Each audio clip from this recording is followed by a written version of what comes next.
We're back on StillTalking.com. How you doing, Todd?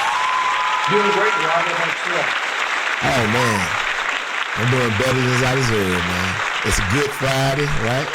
There you go. Memorial Day. Nice weather here in Dallas. And, hey, just waiting on the Steelers to get to the season. The countdown is on. Yes. We had some crazy stuff happen just before the show. DeAndre Hopkins got released by the Arizona Cardinals. Yes. Did that surprise you? You know, it did, Rob. We're talking about it a little bit before the show. I have a hard time believing that Arizona could not come up with a deal where they could at least get something for that guy. You're already going to have to eat some money out of that contract anyway. Why don't you commit to taking some of that money, especially for the upcoming season? He's got 2 years left on his deal, but why don't you take some of that money so the other team doesn't have to take it all, and maybe that gets you, at least something back in return. But and I don't have the numbers in front of me. I don't know what that dead money hit is going to be for Arizona, but I would have been over backwards to try and make a deal with somebody to get him moved out. Well, I think it's the difference between they said they're going to save almost $8 million on the cap by releasing him before the June 1st cut. Okay. See what I'm saying? After June 1st, I think they were on the hook for the whole amount of his money this year, which was 22 something. Right. So basically, they saved themselves $8 million by not having him on the roster. Right. So they gonna eat that remaining $14 million. That's what I assume, Rob. And unless we hear something here later on today or tomorrow with some more details about what the money portion is going to be. But this is 2 teams in a row, man, that DeAndre apparently has not fit in for whatever reason. I don't get it. Yeah. Well, I hope coming back to the Steelers, I hope he don't end up in Baltimore or Cincy or Cleveland. Exactly.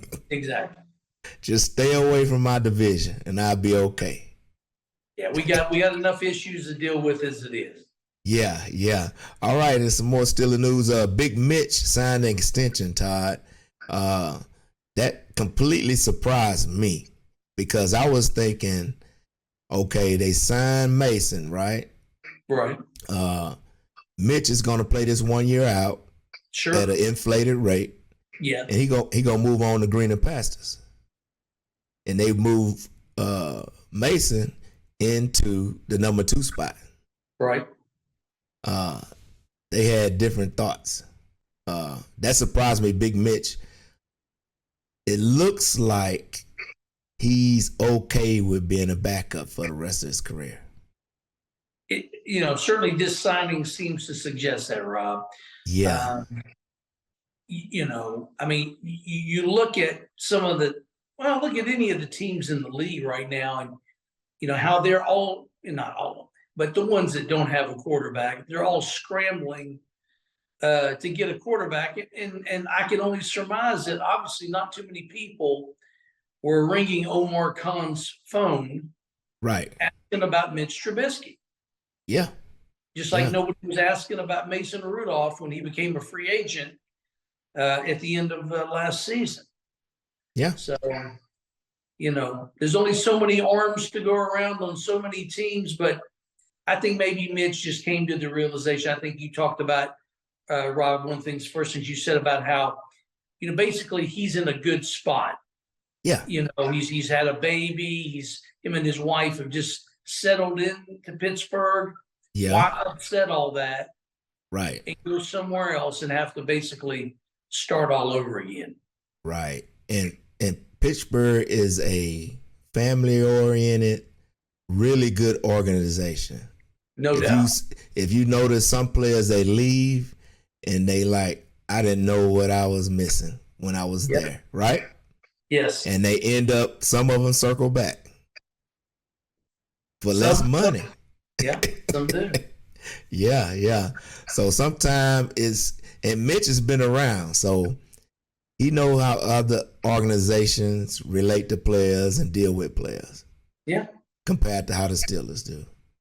So, well, yeah. I think that contract for Mitch is fair. I thought about it quite a bit after he signed it. And of course, the way it is set up, Rob, I mean, the Steelers don't have to keep him for the next 3 years. If they choose not to, they can move on, and there's really not a heavy charge as far as dead money goes. It's still kind of a front-loaded deal. So, he's, I meant to check the salaries of other backups in the league. See if I could find a statistic on that. I would just be willing to assume that he must be one of the highest paid backups in the league. Yeah, I think so. They were paying him like a mid-level starter last year, right? Yeah, I guess somewhat. Yeah, I'd say still on the low end. Yeah. He wasn't even at 10 mil, but that's real low. Yeah, it is. Yeah. I'm just glad. I'm glad that the Steelers are, what they saw last year. They're comfortable. They're comfortable with that, and they, are basically saying that, hey, God forbid something does happen to Kenny, we're confident that he can step in, steady the ship, right, and keep things moving. Unlike in 2019, when we had to go to Duck and Mason, and I don't think there was a lot of confidence when that situation arose. So, hopefully it works out and satisfies everybody involved. Right. All right. To all y'all listening out there, please, if you like the content, hit that like button down there. Also hit that subscribe button. We're trying to get our subscriptions up. We're going to be bringing you more content as the year goes along. Especially picking up around camp time, huh, Todd?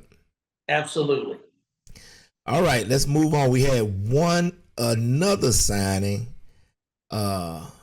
Omar Khan he stays active, man. He don't let no dirt, no grass grow under his feet. Have you heard that saying, Todd? I have heard that, yes. He don't let no grass grow under his feet, man. He running all the time. Yep. We signed Markus Golden, outside linebacker from Arizona Cardinals. Again, what they call it, Pittsburgh West? I don't know. If I'm Pittsburgh, I might feel insulted by that. Yeah, well, they the stepchild. No doubt about that. He's 6'3", 260, 47 total sacks. He had 2.5 last year. Year before that, good year, double digits, 10 or 11 sacks in 2021. Yeah. What was your initial thoughts on this signing, Todd? I was good with it, Rob, because again, it's like we were a couple of years ago, having to sign Melvin Ingram.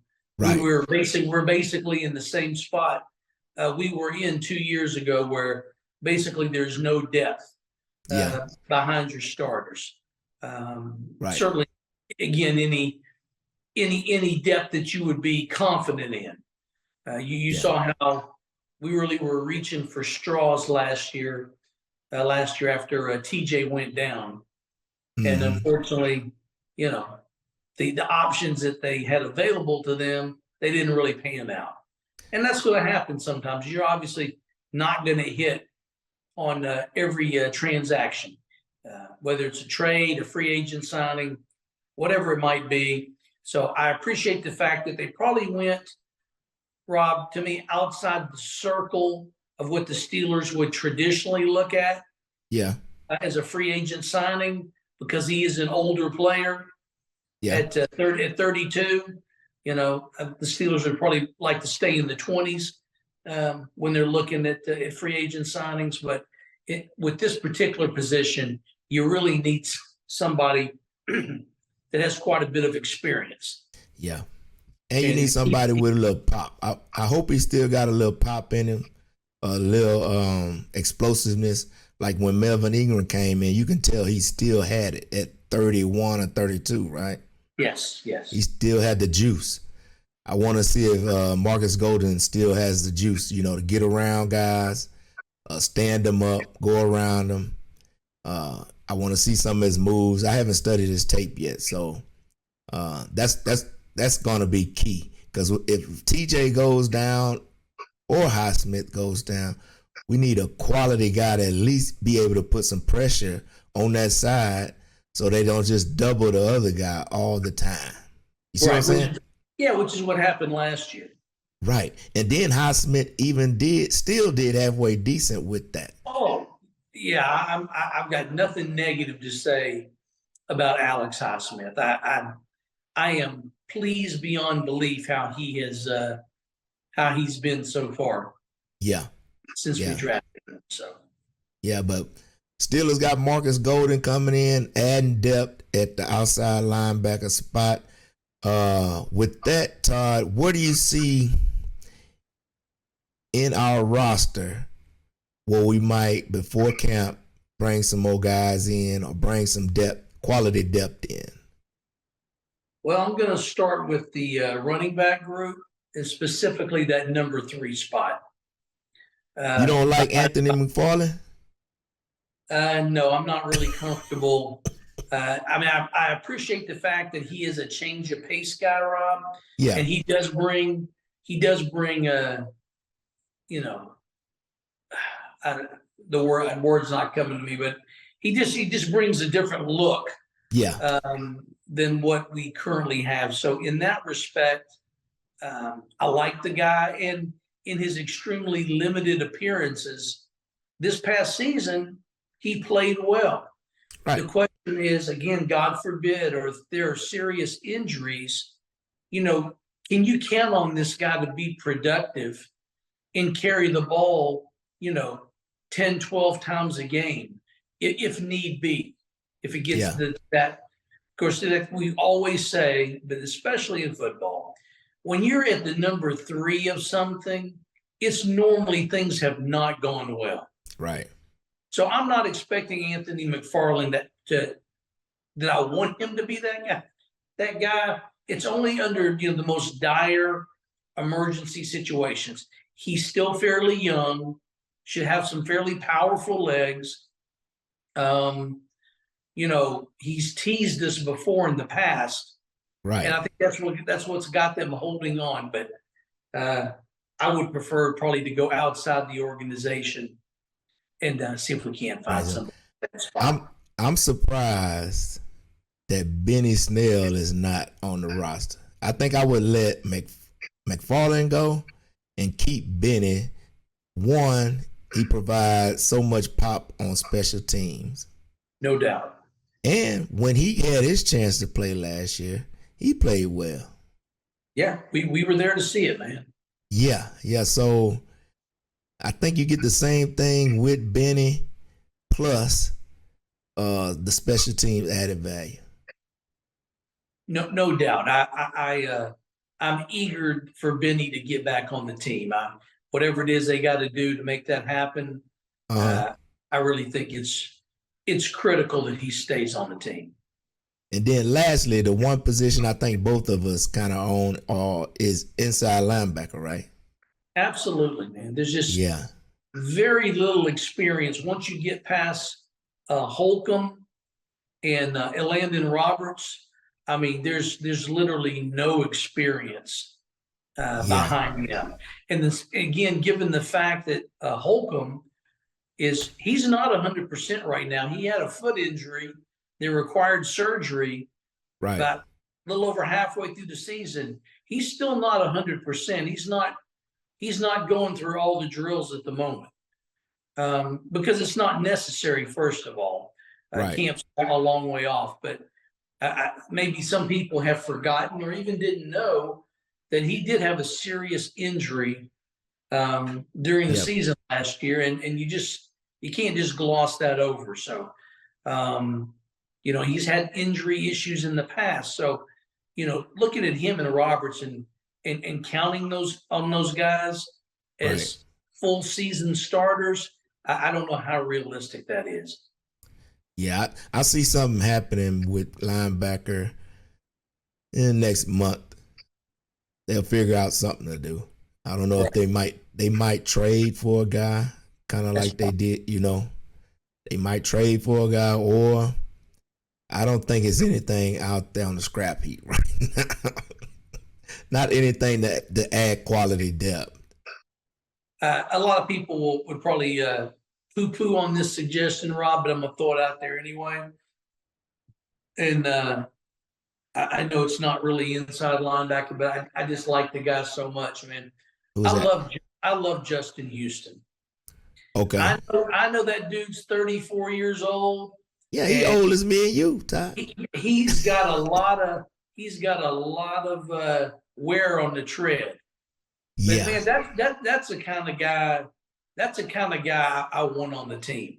A guy that's been there, done that, seen it all, not surprised by anything. That this is one of those exceptions where I'm like, I don't mind signing somebody that's 32 years old or 33 years old, because first of all, we know it's just a stopgap measure. We just look for somebody for 1 year. And a guy like a Justin Houston, or we can get ready for the next week's show, go back and look through the free agency list and see who's available. There's got to be somebody available at that spot that is available. And I think, where we are in the off season might be able to come in at a price that we can afford. Yeah. I see them making a move. It might even be late as when teams make their cuts. Bring somebody in. It could. I mean, I would prefer to have somebody in for the main camp. I don't think it's fair to that player or really the team as a whole to push all your chips in there at the last moment, and try to make something happen. My thinking is, if you could make that decision then, you probably could have made that decision a month or two earlier. Yeah. So that's just my thinking on that. All right. We're going to let them get out of here. Everybody keep looking at the channel. Please like and subscribe to our videos so we can keep bringing you this good content. And without further ado, here we go, Steelers. Here we go. Who?